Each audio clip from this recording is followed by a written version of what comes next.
حدیث پاک میں آتا ہے ایک شخص آقا علیہ الصلوۃ والسلام کی بارگاہ میں حاضر ہوا اور دوسرے شخص کے خلاف دعویٰ کر دیا۔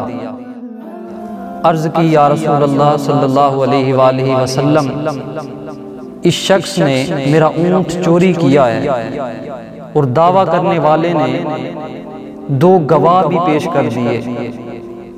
آقا علیہ الصلوۃ والسلام نے اس شخص کے ہاتھ کاٹنے کا حکم دیا تو وہ عرض کرنے لگا یا رسول اللہ صلی اللہ علیہ وآلہ وسلم، آپ اس اونٹ سے ہی پوچھ لیں۔ آقا علیہ الصلوۃ والسلام نے اونٹ پیش کرنے کا حکم دیا۔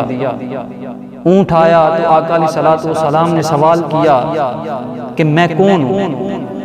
اونٹ عرض کرنے لگا آپ اللہ کے نبی ہیں۔